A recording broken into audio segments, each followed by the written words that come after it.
짐과 배뿐만 아니라 우리가 생명까지도 다치게 생겼다.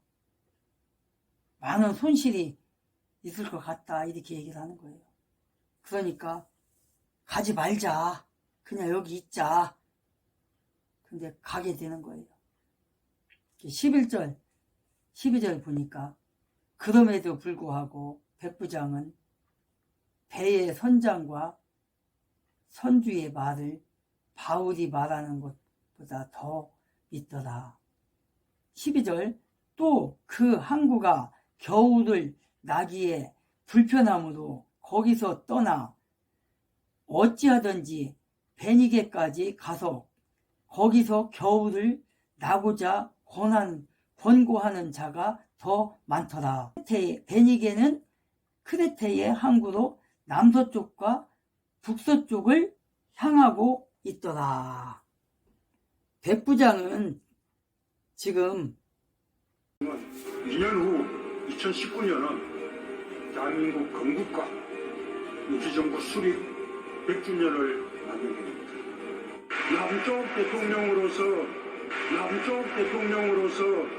남쪽 대통령으로서 김정은 국무위원장의 소개로 여러분에게 인사말을 하게 되니 그 감격을 말로 표현할 수 없습니다.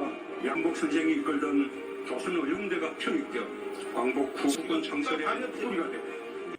제가 존경하는 한국의 사상가 신영복 선생은 제가 존경하는 한국의 사상가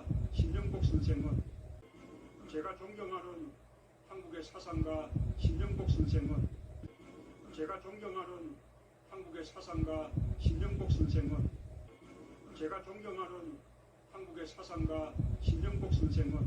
바울의 말에, 바울의 의견에 도통 말을 듣지 않습니다.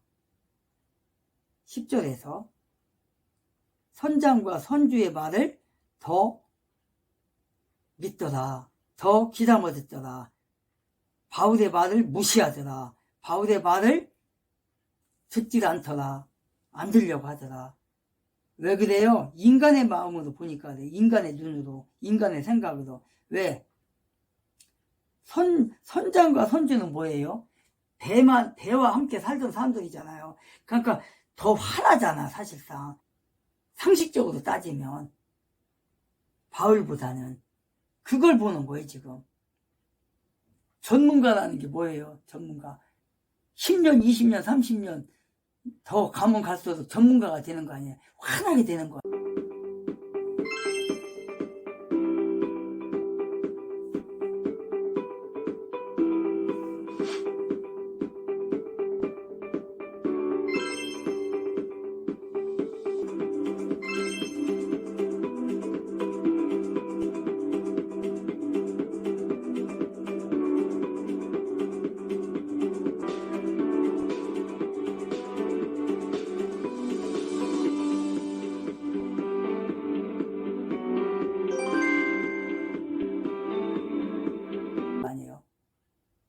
그런 전문가가 누구예요? 선장과 선주라는 거예요. 선주는 그 배의 주인 아니에요. 선장은 그 배를 인도하는 뭐라 가지고 그 잡는 것도 그 운전대 그걸 키를 잡는 선장. 그 사람들이 정말 바다에서 얼마나 했겠어요. 전문가로서. 그러니까 그 사람 말이 맞을 수는 있어요. 맞아요. 상식적으로 따지면. 저기에 대해서 안단 말이에요. 이거 얘기하니까 세월호 배 침몰당한 거 그거 생각해보자고요. 이준석 선장.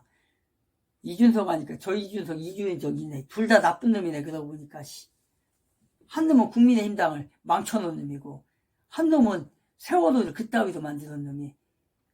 세월호 그 선장 이준석이라는 놈이 그 배 그날 처음 운전한 거예요. 그게 원래 그 선장이 아니에요. 다른 배 선장이에요. 근데 그날 그 배를 끌고 갔는데 정말 베트남 그 선장이 있었는데 그날 그날 출발하기 전에 바람이 많이 분다. 오늘. 그래서 오늘 출발하면 안 된다. 바람이 너무 심해. 큰일 난다. 그래갖고 다른 배들은 다 안 떠났어요. 다른 배는 다 정착하고 안 떠났단 말이에요. 근데 오로지 세월호만 간 거예요, 그게. 이 배가 그랬던 거라고요. 그것도 초보 선장이, 처음 타는 선장이, 이준석이라는 놈이. 계획적이라는 거예요, 결론적으로. 계획적. 좌파들의, 저 좌익들의 전교조에서 전교조 교사가 폭로했잖아요. 그 다음, 그 외국으로 도망갔잖아요, 그 폭로하고. 이거 전교조하고 북한하고 같이 연결돼갖고 이게 계획적으로 한 거다. 그리고 이재정, 그때 당시 이재정 교육감, 경기도 교육감, 그놈이 12시경에 자정에 트위터 올렸었다니까요. 나도 봤어요, 그거. 정확하게 300 몇 명이요. 그 죽은 사람들 있잖아요. 그거 명단, 그러니까 그 300명 정확하게 해가지고 이 사람들 참 안타깝다. 그러니까 A4 용지 한 반장 정도 썼다고요. 그랬다가 30분 만인가 1시간 만에 내렸다고요. 그거 나도 봤어요, 그거. 계획적이라고, 이게요. 자정에, 그러니까 그 다음날 10시에 그 일이 벌어진 거예요. 이거, 김일성 주사파 집단들이 이거 행한 거, 이게. 더불어당이, 저놈들이 박근혜 잡으려고. 김일성 주사파들이 저런 놈들이라고요. 이명박 대통령 때는 가짜, 그 광우병, 민경우가 얘기하잖아요. 민병우가 얼마 전에 얘기하더만, 우리는 그거 뭐 병이고 뭐 이런 거 상관없었다. 우리는 그런 거 잊지도 않았고, 우리는 그거 문제가 아니라 이명박이 끌어내리는 데만 우리는 했던 거다. 사용을 희하더만, 고백하더만. 세월호도 마찬가지라는 거예요. 우파 정권 들어설 때마다 사건 나오잖아요. 사건 사고가. 박근혜 때는 그거 났지. 응? 그 다음에 국정원 댓글 사건 그거 났지. 그러더니 윤석열 대통령 들었으니까 뭐 났어요? 이태원 사건 150 몇 명이요. 그거 신호 보내고 이거 다 하는 거 우리 실시간으로 봤어요. 난 유튜브를. 그거 지금 유튜브 상에서 다 삭제당했어요. 그거 유튜버들이 그때 수십 명이 그거 다 촬영했거든요. 그 먹방이라든가 뭐 이렇게 여자들 뭐 이렇게 뭐 남자들 뭐 이렇게 그것도 그래갖고 거기는 제재를 많이 당하잖아요. 그런 것들에 너무 뭐 노출이 심하고 뭐 그러니까 아프리카 TV가 거기 많이 나가 있었어요. 그 사람들이 촬영을 그거 다 촬영했어요. 그러면서 야 이게 뭐냐 막 야 왜 저기서 밀을 넣어 왜 손짓을 해 이런 거 다 담았고요. 그리고 또 자유우파 그 유튜버들도 거기 많이 나가 다 촬영해갖고 실시간으로 나는 봤어요. 계획적인 거라고. 이태원 사건도 민노총과 더불어 김일성 주사파 집단이 그렇게 만드는 거예요. 또 MBC하고 YTN하고 그놈들이 계획적으로. 저놈들은 저런 놈이라고요. 그래서 언젠가는 세월호도 그렇고 이태원 이것도 그렇고 다 광주 사태도 그렇고 다 이게 국계와 다 연결된 거고 더불어당과 연결된 거고 민노총과 다 연결된 거라고요. 그래서 어쨌든 이렇게 바다에 대해서는 선장과 선주가 더 잘 알겠지만 전문가이지만 바울은 하나님의 영감으로서 지금 하는 건데 하나님이 바다를 다스리시잖아요. 자연을 다스리시잖아요. 그러니까 선장과 선주보다는 바울의 말이 맞는 거잖아요. 응? 저 같은 경우도 지금 20년을 지금 신학 공부를 했잖아요. 내가 20년 동안 공부를 해가지고 박사과정을 치르기도 했잖아요. 그래서 나는 성경의 전문가잖아요. 나는 또 성경의 전문가. 그래서 구약과 신약을 다 해석할 수 있는 그런 능력이 있단 말이에요. 특히 난 신약학이니까 신약에 대해서는 편하죠. 어떠한 성경 기절도 다 해석할 수 있고 내가 이제 우리 동기들한테 특히 여자분들 같은 경우는 설교할 때 보면 설교를 다 준비하고 이제 그 사람들은 이제 자기들이 그렇게 얘기를 해요. 그래서 내가 나하고 친하게 지냈던 어떤 여자 목사님, 내가 항상 뭐라 했냐면, 목사라 하면 언제 어디서 누가 설교 시키면 성경책만 딱 들고 강단에 올라가서 그대로 성경만 펴놓고 설교할 정도 돼야 된다. 그 정도 되는 게 목사다. 준비된 거, 우리는 전문가니까. 그랬더니 아무리 신학을 공부했더니 어떻게 그렇게 해요? 나는 그렇게 못해요. 자기는 다 이렇게 정리하고, 다 써서 이렇게 올라가야 된대. 근데 거의가 많은 목사들도 있고, 대부분이 그래요. 대부분이. 저 같은 경우는, 특별히 이제, 저는 이제 그 사람들보다 공부를 더 많이 했으니까, 20년 동안 했으니까, 얼마나 책을 많이 보고, 얼마나 성경을 많이 봤겠어요, 제가. 그러니까 저는 성경만 딱 들고 올라가서 그냥 설교한다니까요. 1시간 이상도 할 수 있지만, 그냥 보통 30분 하잖아요. 20분, 30분. 그냥 성경만 딱 펴놓고, 읽고, 그거 해석해주고, 이렇게, 또, 성경을 해석하면서 지금 시대 사건들과 지금 시대에 그런 걸 맞춰갖고 또 거기다 예화를 넣으면서 이렇게 설교가 돼야 된다고요. 왜? 우리는 전문가니까. 목회자는 성경의 전문가 아니에요. 그렇게 돼야 된다고.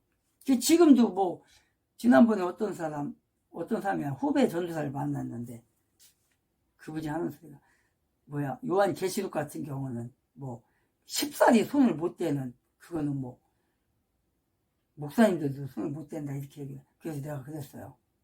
뭔 소리냐? 예수님이 다 가르쳐 줬고, 그게 다니엘서, 에스겔, 이런 성경을 거기서 했던 걸 거기서 해석을 해놓은 건데, 거기 다 해석이 나와 있는데, 그거 딱 읽으면 해석이 왜 안 되냐, 그게. 이미 주님께서 요한에게 보여줬는데, 요한에게 보여줬다는 거는 뭐예요? 이미 이제 요한은 사도잖아요, 사도.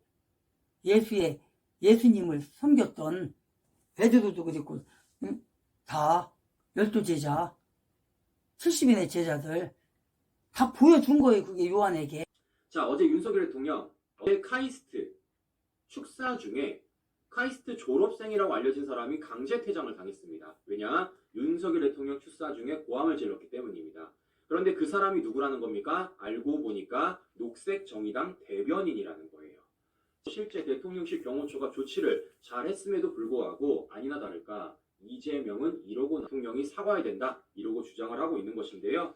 자, 그럼 이와 관련돼서 정말 대통령이 사과할 일인지 아닌지에 대해서 우리가 팩트 체크를 해봐야 되겠죠.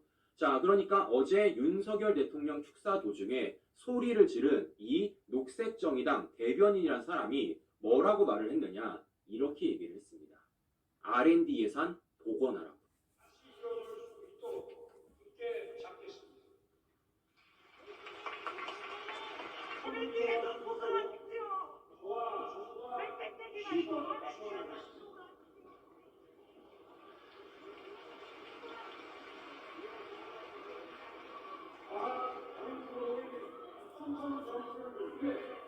자, 보시는 것처럼 윤석열 대통령 축사 도중에 녹색정의당 대변인이라는 사람이 R&D 예산을 봉헌하라며 저렇게 고함을 지른 것입니다. 이와 관련돼서 대통령실 경호처가 조치를 취했다라는 것인데요. 지금 알려진 바에 따르면 저 사람이 원래는 피켓까지 준비했다고 합니다. 그런데 그 피켓이 천으로 준비를 했다라는 거예요. 왜 천으로 준비를 했느냐? 검색대에 걸리지 않기 때문에.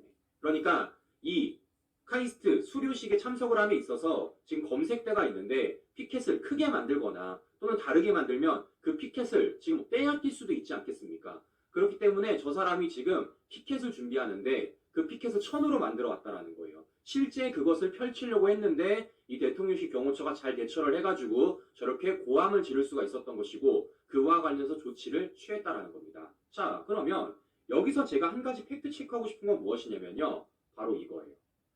자, 그러니까 윤석열 대통령을 향해서 뭐라고 얘기했습니까? R&D 예산을 복원하라 이렇게 얘기를 했습니다. 자, 그러면 마치 이 얘기만 들으면 윤석열 정부가 R&D 예산을 삭감하고 그 삭감이 잘못된 것처럼 비춰질 수 있다는 겁니다. 자, 물론 윤석열 정부 R&D 예산 삭감했어요. 지난해 대비 15% 삭감을 했습니다. 그러면 중요한 건 이거예요. 왜 삭감을 했을까? 삭감할 이유가 있지 않겠습니까?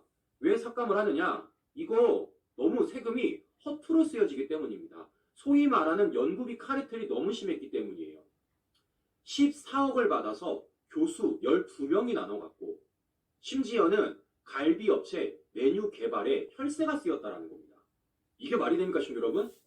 R&D 예산이란 건 뭡니까? 연구 용역비예요. 즉, 우리나라 기술 발전을 위해서 쓰여져야 도는 돈이 바로 R&D 예산이라는 겁니다. 그런데 그걸 교수들끼리 나눠 갖는 겁니다. 심지어는 특정 업체, 그 메뉴 개발을 위해서 우리 국민 혈세가 쓰여졌다는 겁니다. 이거 바로 잡아야 됩니까? 안 잡아야 됩니까? 바로 잡아야죠. 그래서 이와 관련된 R&D 예산을 삭감한 겁니다. 자, 더 나아가서 어느 정도냐면요. 떡볶이 개발을 하는데 나라 돈을 쓰였다는 겁니다. 네? 그러니까 지금 레시피 개발을 함에 있어서 우리 나라 돈을 쓰였다는 거예요. 이 30조 R&D 예산이 지금 이런 식으로 펑펑펑 낭비됐다는 겁니다. 그러면 이거 바로 잡아야 되겠습니까? 안 잡아야 되겠습니까? 당연히 바로 잡아야죠. 그래서 윤석열 정부가 이와 관련돼서 문제를 삼았고 그와 관련돼서 R&D 삭감을 한 건데 이런 전후 배경 싹 빼놓고 좌파들은 뭐하고 있습니까? 윤석열 대통령 앞에서 R&D 예산 복원하라고 고함을 친 것입니다. 뭡니까? 누가 봐도 정치 선전선동인 거죠. 이렇기 때문이라 제가 우리 시청자 여러분들에게 윤석열 정부가 왜 R&D 예산을 삭감했는지 뭐가 문제인지를 확실하게 보여드리는 것입니다. 자, 그러면 중요한 건 이런 거예요. 그러면 윤석열 대통령은 이런 R&D 예산과 관련돼서 어떻게 돈을 쓰고 싶어 하느냐? 바로 민생토론에서 밝힌 얘기입니다. R&D 참여 이공계 대학원생들에게 연구 장학금으로 주겠다는 겁니다. 자, 더 나아가서 이 이공계 대학원생들 또는 대학생들이 이 연구를 함에 있어서 생활비 걱정을 하지 않게 하기 위해서 어떻게 쓰이겠다는 겁니까? 생활 장학금을 지원하며 석사 80만 원, 박사 110만 원 이렇게 지원을 하겠다는 거예요. 이게 당연한 거 아니겠습니까? 왜냐? 이래야지만 우리 이공계가 발전할 수가 있는 겁니다. 그러나 교수 몇 명들이 나눠 갖게 하면은 발전 못해요. 더 나아가서 특정 업체 메뉴 개발해 주는 게 이 나라 이공계에 무슨 발전이 있습니까? 아무 발전 없습니다. 윤석열 대통령은요, 이공계 발전을 위해서 뭐 하겠다는 겁니까? 새싹부터 키우겠다라는 거예요. 그걸 위해서 우리 국민 예산을 이렇게 쓰이겠다라는 겁니다. 친구 여러분, 뭐가 올바릅니까? 몇몇 교수들이 나눠 갖게 하는 R&D 카르텔이 맞는 겁니까? 아니면 이공계 대학원생들을 위해서 이렇게 생활 장학금을 지원하는 윤석열 정부의 이 기조가 맞는 겁니까? 저는 누가 뭐라 그래도 윤석열 정부가 추진하는 정책이 맞다라고 보고 있는 것입니다. 그렇기 때문에 윤석열 정부가 이와 관련된 일을 한 거예요. 더 나아가서 이 R&D 예산을 또 어떻게 쓰려고 하고 있느냐? 이렇게 쓴다는 겁니다. 1,000억을 쏟아부어서 글로벌 톱 연구단을 만들겠다라는 거예요. 실제 어제 윤석열 대통령이 지금 이와 관련된 얘기를 했고 이와 관련된 조만간에 발표까지 한다는 것입니다.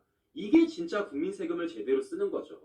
네, 그러니까 몇몇 소수 카르텔이 형성이 되어서 우리 국민 세금 쪽쪽 빼먹는 그 문제점을 윤석열 정부가 파악을 하고 그와 관련해서 바로 잡고 정말 우리 국민에 쓰여질 곳이 우리 국민의 세금이 써야 되는 곳에 그렇게 쓰고 있다는 것을 확인해 볼 수 있다는 것이에요. 자, 그런데 중요한 건 지금부터입니다. 이런 윤석열 정부를 향해서 태클 걸고 발목 잡는 곳이 있어요. 어디겠습니까? 민주당입니다. 무슨 얘기냐? 윤석열 정부가 앞서 말씀드린 대로 실제 R&D 예산을 지난해 대비 15% 삭감을 했어요. 그런데 이와 관련돼서 발목을 잡은 것이 어디냐? 바로 민주당입니다. 뭐라고 민주당이 하고 있느냐? 윤석열 정부의 R&D 예산 감축과 관련돼서 과도한 감축, 원상회복하겠다라고 말한 게 민주당입니다. 그래서 지난해 11월 달에 민주당이 윤석열 정부의 R&D 예산 삭감을 되돌렸어요. 8천억 증액을 단독 처리했습니다. 이게 바로 지금 국회 상황이고 이게 바로 지금 민주당의 발목 잡기 상황입니다. 네, 친구 여러분, 뭐가 맞습니까? 뭐가 맞아요? 상식적으로 생각할 때도 지금 윤석열 정부가 R&D 삭감을 왜 했는지 우리가 알 수 있는 것이고 왜 삭감한 이유에 대해서 제가 충분히 말씀드렸습니다. 그럼 어떻습니까? 삭감해야죠. 그럼에도 불구하고 민주당은 어떻습니까? 그와 관련돼서 앞뒤 다 자르고 마치 윤석열 정부가 부당한 R&D 예산을 삭감한 것처럼 선전선동하면서 심지어는 그 R&D 예산 삭감한 것을 민주당 마음대로 단독 표결하면서 8천억 원이나 증액시켰다는 거예요. 그렇기 때문이라도 저는 이번 총선에서 우리가 반드시 이와 관련된 얘기를 바로 잡아야겠다라고 해드리는 것입니다. 왜? 언론에서 얘기를 안 해요. 언론에서 얘기를 안 합니다. 그러니까 실제 지금 녹색정의단 대변인이라는 사람이 지금 윤석열 대통령 축사 도중에 고함 지르고 지금 쫓겨나간 거 아닙니까? 근데 그 당시 R&D 예산 얘기하니까요. 이 R&D 예산 삭감하라는 얘기만 부각시켜가지고 지금 보도를 하고 있다는 거예요. 근데 정말 중요한 건 뭐겠습니까?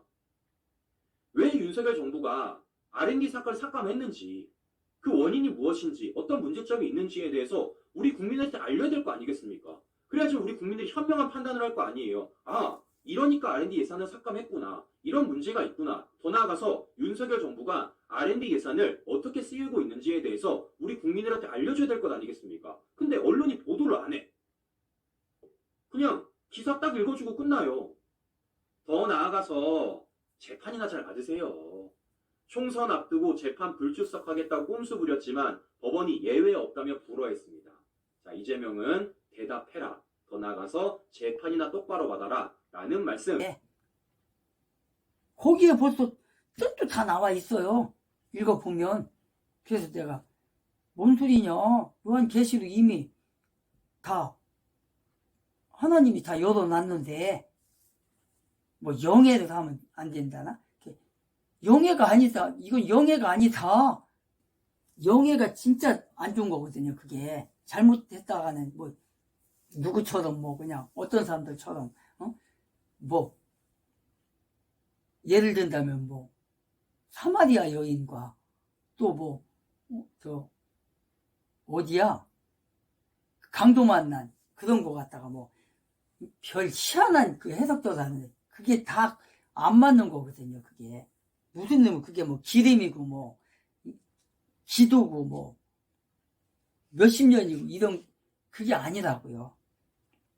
그러니까 성경을 읽으면서도 아니 성경만 갖고 강단에 올라가면 재단에 올라가면 그대로 설교가 돼야 되는 거거든요. 그게 그 여자 목사님하고 내가 그러면서 그 정도는 돼야 된다고 그랬더니 아 난 그거 못해 그러더라니까요. 그러니까 성경을 파고 살아야 되는 거예요. 성경 책만 읽는 것도 아니고 또 그 주석이라든가 또 이런 뭐 신학자들에서는 뭐 있어요. 많이 그런 거 신학책 그런 거 읽다 보면 다 해석이 돼요. 그게 우리는 전문가니까 여기는 선장은 배 전문가지만 근데 사도 바울은 뭐예요? 영적인 전문가란 말이에요. 하나님께서는 못하는 게 없으니까 죽은 사람도 살리는데 아니 무에서 유를 창조하는 분이 하나님인데 그분이 직접 그 영감을 주시는 건데 그래서 그렇습니다. 그래서 여기에서는 선주의 말을 더 들었다. 그래서 백부장 율리오는 사도 바울의 말을 무시하고 선장과 선주의 말을 더 믿었다. 겨울을 나기에 불편함으로 미양에서 서쪽으로 약 64km 떨어진 그레데 항구 베닉스로 거기로 가서 거기서 겨울을 나자는 의견을 냈다. 그래서 그들은 자신들의 경험에 따라 어떻게 했다고요? 정박하게 좋아 보이는 어디로 갔다? 그레데 항구가 있는 베닉스로 항해를 했다. 행선을 했다. 출발을 원했다. 이렇게 된 거예요. 이 백부장은 누구의 말을 더 들은 거예요? 바로 백부장은 바울의 말보다는 바다의 전문가였던 누구? 선장과 선주의 말을 더 믿었다. 11절에 더 믿었다. 백부장은 그럴 수가 있어요. 왜? 백부장이 지금 예수님을 아나요? 하나님을 아나요? 몰라요, 전혀. 자기는 그냥 베드로가 이 바울을 이끌고 로마로 가라. 그 명령을 받고 지금 인수돼갖고 가는 중이잖아요. 그러니까 이 사람은 그거 자기의 임무를 행할 뿐이지 기독교인이 아니기 때문에 알 수가 없는 거예요. 그러니까 율리오는 선장의 말을 믿을 수밖에 없는 거예요. 선주의 말을 믿을 수밖에 없는 거예요. 이거는 왜 상식이기 때문에 그런 거예요. 이게. 그래서 뭐 이 사람을 뭐 탓할 필요는 없는 거죠. 그러니까 그 결과 어떻게 됐어요? 그 결과 그들은 베닉스에 닿기도 전에 뭐를 만났어요? 태풍을 만났어요. 강한 태풍. 이렇게 태풍을 만났는데 14절로 먼저 볼까요? 얼마 지나지 않아 유르클로 돈이라 하는 폭풍을 만나. 이렇게 돼 있어요.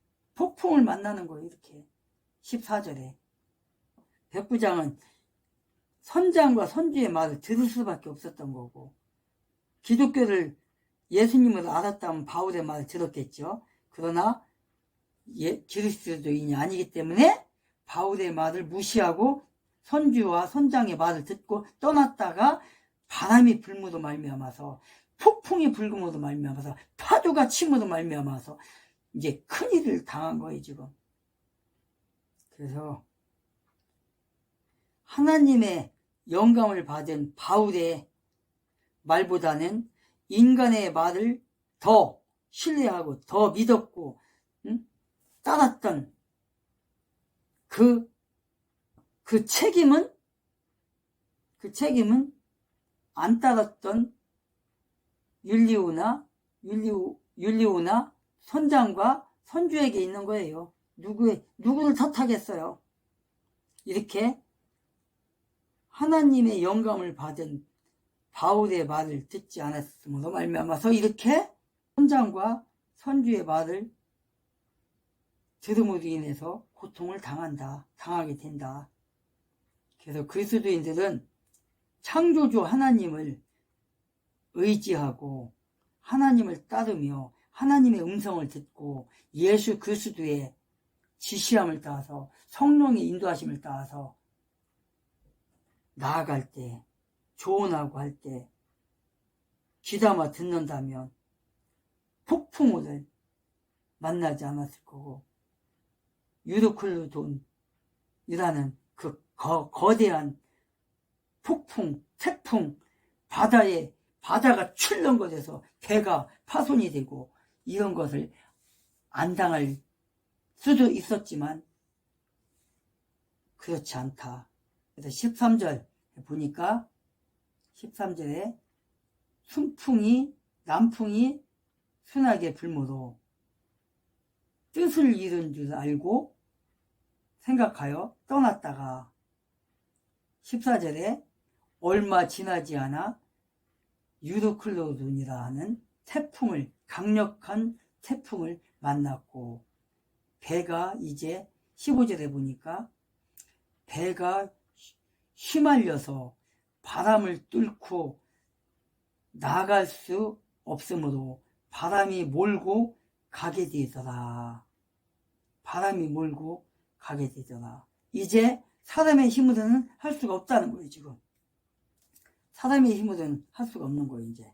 남풍이 불어서 닻을 올리고 떠났는데 얼마 가지 않아서 이렇게 강력한 태풍이 불어온 거예요 지금. 얼마 지나지 못해서 강력한 태풍. 보통의 사람들이면 이게 재판을 앞두고 있으면 여러 가지 이제 혐의에 대해서 본인이 재판 준비를 많이 할 텐데, 그것보다는 그래서 저렇게 유튜브 영상으로 편집자도 뽑고 뭐 그렇더라고요.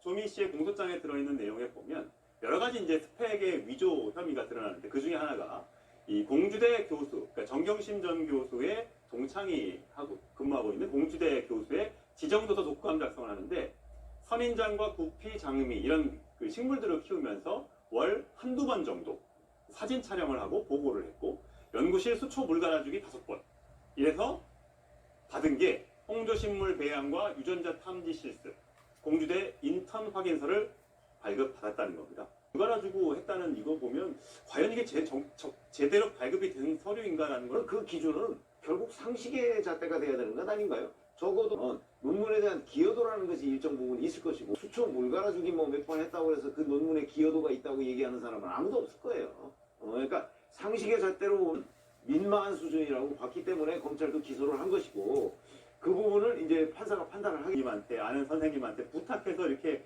하는데 보면 홍주대 교수가 마침 정여심 전 교수의 동창이란 말이죠. 저기서 보내놓고 이런 식으로 논문 뭐 인턴 확인서를 끊어주면 아무래도 쉽게 스펙을 쓰면 과거에는 이렇게 얘기했었습니다. 들어보시죠. 저는 봉사활동이나 인턴을 하고 나서 받은 것을 학교에다가 제출했습니다. 위조를 한 적도 없습니다. 저는 떳떳합니다. 부끄럽지 않게 살았고요. 풀장장으로 의사가 될 수는 없습니다. 그 당시에 입시에 필요했던 항목들에서의 제 점수는 충분했고 그리고 어떤 것들은 넘치기도 했습니다. 옛날 드라마에 보면 뭐가 있었어요? 이여도라는 게 많이 나왔잖아. 이여도. 근데 지금 생각하면 참 그게 어이가 없는데 이여도만 갔다면 사람이 안 돌아오잖아요. 근데 나는 그게 참 의심스러워요. 뭐냐, 이여도 쪽에서 이렇게 가면 중공인가?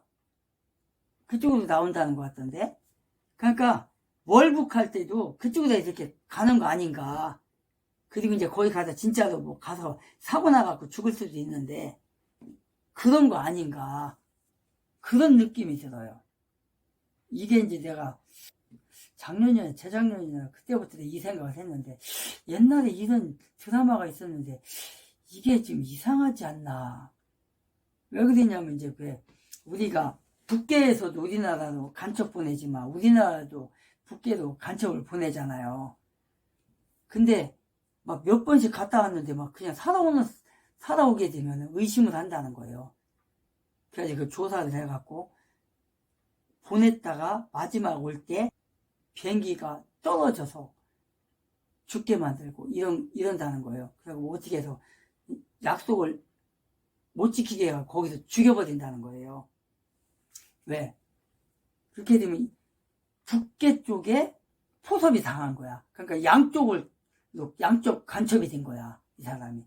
그래서 그렇게 안 잡히고 갔다는 거예요. 그래서 그렇게 했다는 말이 꽤 있어요. 그것도. 그러니까 그런 거예요, 지금.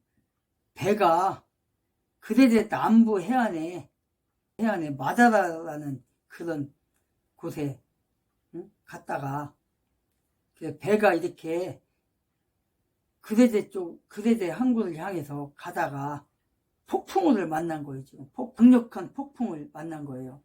요르클론이라는 그 강력한 태풍을 만나서 이제 사람이 목숨이 위험할 정도가 된 거예요, 지금.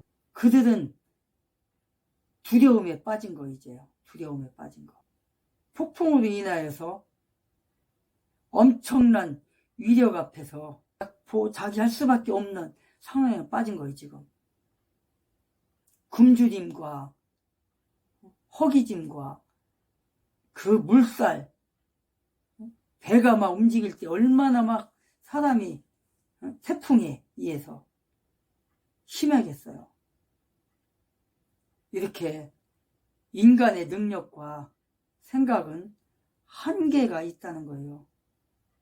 한계가.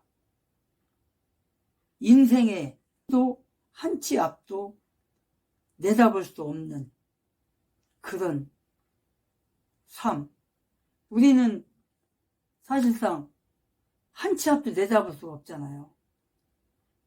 지금 당장 언젠가 제가 오전에는 날씨가 화창했던 날씨가 오후에 가면은 갑자기 구름이 몰려가고 소나비가 막 오잖아요. 한치 앞도 내다볼 수 없는 장마철 바보라고. 장마철 순식간에 그냥 물이 차고 완전히 그 강남이 그냥 바다가 돼버리고 차가 그냥 다 잠기고 사람이 죽고 아, 지난번에 무슨 몇 년 전에 그 여학생, 고등학생, 그 예쁘장한 고등학생이더만 그 죽었다 가더라고요. 아, 물에 떠